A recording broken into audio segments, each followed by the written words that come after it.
जितने महत्वपूर्ण प्रश्न बन रहे हैं इंडिया करंट अफेयर्स के, वो मैं आपके साथ शेयर करूंगा। साथ ही उन प्रश्नों से जुड़े हुए जो महत्वपूर्ण तथ्य आपसे पूछे जा सकते हैं उस पर भी जानकारी साझा करूंगा। मेरा प्रयास रहेगा कि कम समय में शानदार कंटेंट आपको दिया जाए। यह सेशन आपको पसंद आए तो इसे लाइक व शेयर जरूर कीजिएगा। शुरुआत करेंगे पहले क्वेश्चन से। पहला क्वेश्चन आपसे पूछा है, तरंग शक्ति अभ्यास 2024 का आयोजन कहां पर होगा? तो साथियों आपको पता है कि इसका आयोजन है जो भारत के अंदर है किया जाएगा। तरंग शक्ति युद्ध अभ्यास 2024 का आयोजन भारत के अंदर होगा और ये वायुसेना का सबसे बड़ा साथियों युद्ध अभ्यास है माना जा रहा है। इसके अंदर साथियों इसका जो आयोजन है वो 2 चरणों के अंदर है किया जाएगा। कितने चरणों के अंदर है? 2 चरणों के अंदर। जो पहला चरण है साथियों वो 6 अगस्त से 14 अगस्त के बीच तमिलनाडु के सुलूर में आयोजित होगा। ये इंपॉर्टेंट रहेगा कि जो पहला चरण है वो कब से कब 6 अगस्त से 14 अगस्त के बीच है जो साथियों कहां पर? तमिलनाडु के अंदर।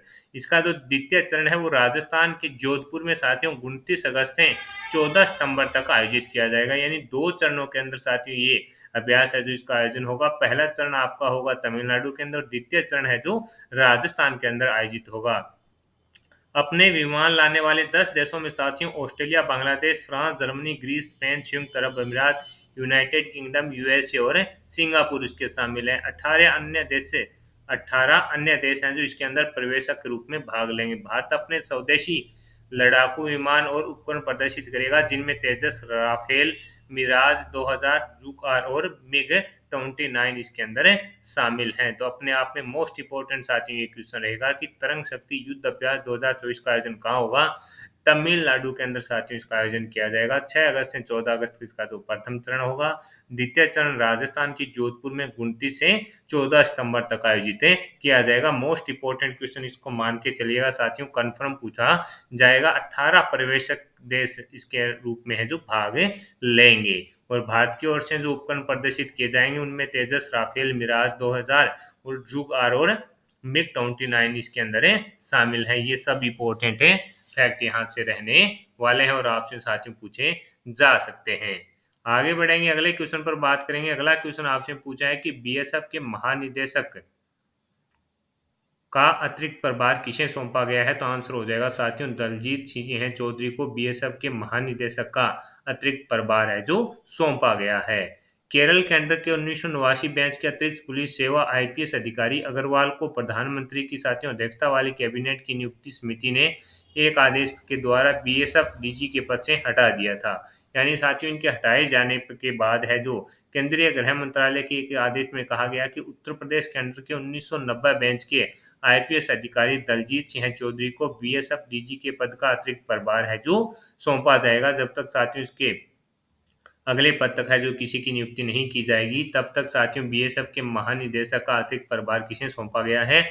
दलजीत सिंह चौधरी को सौंपा गया है। ये उत्तर प्रदेश के अंडर 1990 बेंच के आईपीएस अधिकारी हैं। ये भी आपको याद है रखना है, इंपॉर्टेंट यहाँ से रहेगा और आपसे पूछा भी जा सकता है। इंपॉर्टेंट है, मान के चलिएगा।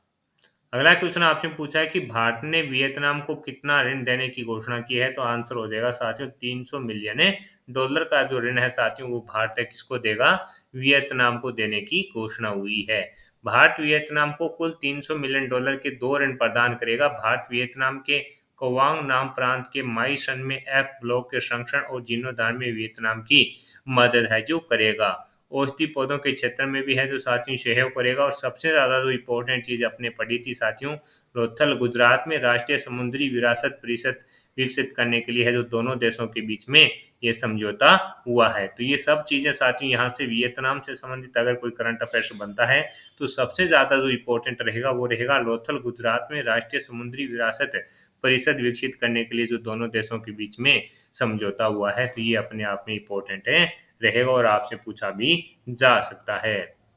अगला क्वेश्चन साथियों आपसे पूछा कि चौथा राष्ट्रीय हिंदी विज्ञान सम्मेलन 2024 कहाँ आयोजित किया गया? तो आंसर हो जाएगा भोपाल में। आपसे पूछा है कि चौथा राष्ट्रीय हिंदी विज्ञान सम्मेलन कहाँ हुआ? तो भोपाल के अंदर साथियों इसका चौथा संस्करण 30 और 31 जुलाई 2024 को मध्य प्रदेश की राजधानी कौन सी?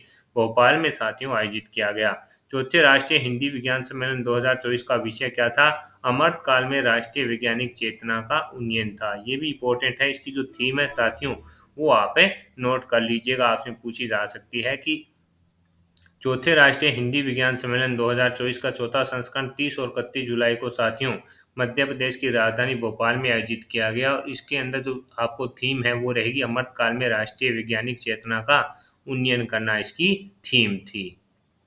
अगला क्वेश्चन आपसे पूछा कि हाल ही में कौन मुक्केबाजी में भारत के सबसे कम उम्र के ओलंपिक रेफरी बने हैं? तो आंसर हो जाएगा साथियों कपिलन साई अशोक है जो क्या बने हैं साथियों, भारत के सबसे कम उम्र के ओलंपिक रेफरी बने हैं।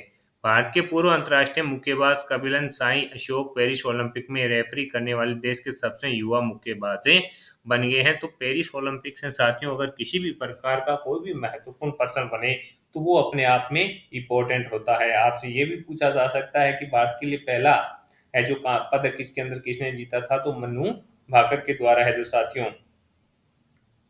जीता गया था। ये अपने आप में इम्पोर्टेंट रहने वाली चीजें हैं, आपसे पूछा जा सकता है साथियों। नहीं साथियों, पहला जो अच्छा मन्नू भाकर ने तो 2 पदक इसके अंदर हैं जो जीते थे, तो ये इंपॉर्टेंट है रहेगा और आपसे इस प्रकार की जो क्वेश्चन है साथियों वो पूछे जा सकते हैं। मन्नू भाकर ने साथियों सरबजोत सिंह के साथ मिलकर है जो कांस्य पदक भी अपने नाम किया था। ये दोनों चीजें यहाँ से इंपॉर्टेंट है रहने वाली और आपसे पूछी भी जा सकती है, क्योंकि पेरिस ओलंपिक है जो साथियों काफी इंपॉर्टेंट है रहेगा। भारत ने इसके अंदर कितने पदक जीते हैं ये सब चीजें यहाँ से इंपॉर्टेंट है रहने वाली है। तो आपको ये क्वेश्चन है भी ध्यान रखना है कि पेरिस ओलंपिक में 2 पदक जीतने वाली पहली जो खिलाड़ी बनी थी साथियों वो कौन बनी थी, तो आपका आंसर हो जाएगा साथियों वो बनी थी मन्नू भाकर। ये सब चीजें आपको यहाँ से याद है रखनी है, ये आपसे पूछी भी जा सकती है। आगे बात करेंगे साथियों अगले क्वेश्चन की। अगला क्वेश्चन आपसे पूछा गया है कि हाल ही में अंगदान जागरूकता कार्यक्रम का आयोजन कहाँ किया गया, तो आंसर हो जाएगा नई दिल्ली के अंदर। कहाँ पर किया गया था साथियों, नई दिल्ली के अंदर किया गया था। स्वास्थ्य एवं परिवार कल्याण मंत्रालय के अंतर्गत राष्ट्रीय अंग एवं ऊतक प्रत्यारोपण संगठन नोटो ने नई दिल्ली में साथियों अंगदान जागरूकता कार्यक्रम का आयोजन किया था। ये अपने को इम्पोर्टेंट रहेगा कि हाल ही में अंगदान जागरूकता कार्यक्रम का आयोजन कहाँ किया गया,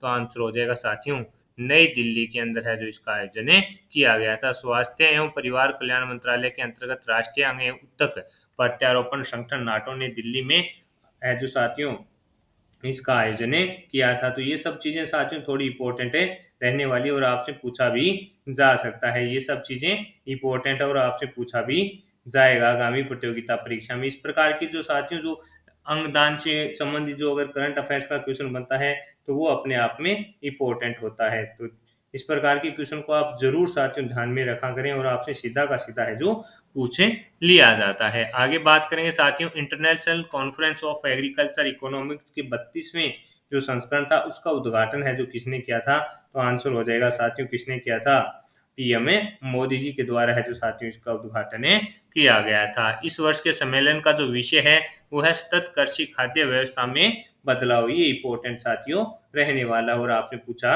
जा सकता है कि इसका जो विषय था वो क्या था, तो आंसर हो जाएगा साथियों इसका उद्देश्य क्या था, इसका उद्देश्य था सतत कृषि खाद्य व्यवस्था में बदलाव। ये आपको याद रखना है, इंपॉर्टेंट ये साथियों रहने वाला है। आपसे पूछा जा सकता है इस प्रकार का क्वेश्चन अगर बने तो। International conference of agriculture economics के 32वें संस्करण का उद्घाटन पीएम मोदी ने किया और इसका वर्ष का जो थीम थी वो थी सतत कृषि खाद्य व्यवस्था में बदलाव। इस अवसर पर केंद्रीय कृषि मंत्री शिवराज सिंह चौहान ने कहा कि प्रधानमंत्री मोदी के नेतृत्व में भारत की कृषि विकास दर है जो विश्व में लगातार सबसे अधिक बनी हुई है। तो ये सब चीजें यहाँ से इंपॉर्टेंट रहेगी। अगला क्वेश्चन आपसे पूछा गया है कि भारत ने इंडो यूएस स्पेस मिशन के लिए अपना प्राइम एस्ट्रोनॉट किसे चुना है, तो आंसर हो जाएगा शुभांशु शुक्ला को चुना है। भारत ने इंडो यूएस स्पेस मिशन के लिए अपना प्राइम एस्ट्रोनॉट किसे चुना है, शुभांशु शुक्ला। भारतीय अंतरिक्ष अनुसंधान संगठन ने घोषणा की है कि ग्रुप कैप्टन शुभांशु शुक्ला और प्रशांत बालकृष्ण नायर को आईएएस मिशन के लिए चुना गया है। शुभांशु शुक्ला 2000 से अधिक उड़ान घंटों का अनुभव रखने वाले पायलट हैं और ये साथियों उत्तर प्रदेश के लखनऊ के रहने वाले हैं। ये भी आपको याद रखना है। आपसे पूछा जाए तो ये कहाँ के रहने वाले हैं, तो आपका आंसर हो जाएगा ये लखनऊ के साथियों रहने वाले हैं। इंपॉर्टेंट क्वेश्चन रहेगा कि इंडो यूएस स्पेस मिशन के लिए अपना प्राइम एस्ट्रोनॉट किसे चुना, शुभांशु शुक्ला को चुना गया है। अगला क्वेश्चन आपसे पूछा गया है साथियों कि अंशुमन गायकवाड़ का निधन हो गया, इनका संबंध क्रिकेट से था। पूर्व भारतीय क्रिकेट खिलाड़ी और भारतीय पुरुष क्रिकेट टीम के कोच अंशुमन गायकवाड़ का साथियों 31 जुलाई 2024 को निधन हो गया था। वे 71 वर्ष के थे। तो इस प्रकार का चर्चित जो निधन होता है वो पूछे लिया जाता है, तो इसे भी आपको तैयार रखना है। सड़कों से आवारा कुत्तों को हटाने के लिए किसने नरसंहार कानून पेश किया है? तो तुर्की के अंदर तुर्की सरकार के नए कानून का विरोध कर रहे लोगों ने कहा कि इससे कई कुत्तों की जबरन मौत के मुंह में धकेला जाएगा। द टाइम्स की रिपोर्ट की माने तो कानून का विरोध करने वाले लोगों ने इसे नरसंहार कानून बताया है। इन साथियों एक तुर्की के अंदर जो आवारा कुत्ते हैं उनको हटाने के लिए कहा गया है। पशु विभाग पशुपालन जो विभाग है उनको कहा गया है अगर किसी भी प्रकार से अगर कोई भी इसके अंदर साथियों जो आवारा कुत्ते हैं उनको अगर मारना भी पड़े तो आप उनको मार सकते हैं। नहीं, इस प्रकार का जो ये कानून है काफी विवादास्पद है और जिसके चलते साथियों इसको है जो नरसंहार कानून का नाम वहां के स्थानीय लोगों के द्वारा दिया गया है और इसका लगातार है जो साथियों विरोध जारी भी है। तो ये आप थोड़ा याद रखिएगा, आपसे पूछा जा सकता है। फैक्ट टू फैक्ट क्वेश्चन बनना है, सीधा का सीधा आपसे पूछा जा सकता है। आगे बात करेंगे साथियों अगले जो अपना रहेगा वो हमने जो कल करंट अफेयर्स पढ़ा था उसका रिवीजन करते हैं। कल हमने पढ़ा था कि भारत सरकार ने किस देश को दो बंदरगाह के उपयोग करने की अनुमति दी है? तो मालदीव। राज्यपालों के 2 दिवसीय सम्मेलन की अध्यक्षता किसने की थी? तो आंसर हो जाएगा द्रौपदी मुर्मू जी के द्वारा की गई थी, यानी राष्ट्रपति महोदया के द्वारा की गई थी। आगामी युग यानी भारत संग्रहालय पर राज्य संग्रहालय सम्मेलन का उद्घाटन किसने किया? गजेंद्र सिंह शेखावत। दुनिया भर में दूसरा सबसे बड़ा एल्यूमीनियम उत्पादक देश कौन सा बना है? भारत बना है।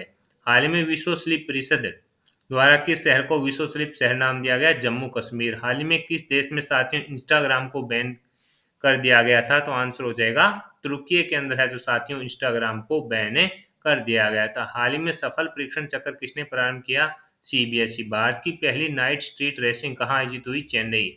हाल ही में G20 संगठन ने किस देश के अरबपति कर प्रस्ताव को स्वीकार किया? तो आंसर हो जाएगा ब्राजील। हाल ही में डब्ल्यूटीओ की व्यापारिक संख्या की रिपोर्ट 2023 के आधार पर वैश्विक कृषि निर्यात में भारत का अगर स्थान आपसे पूछे तो वो रहेगा 8वां।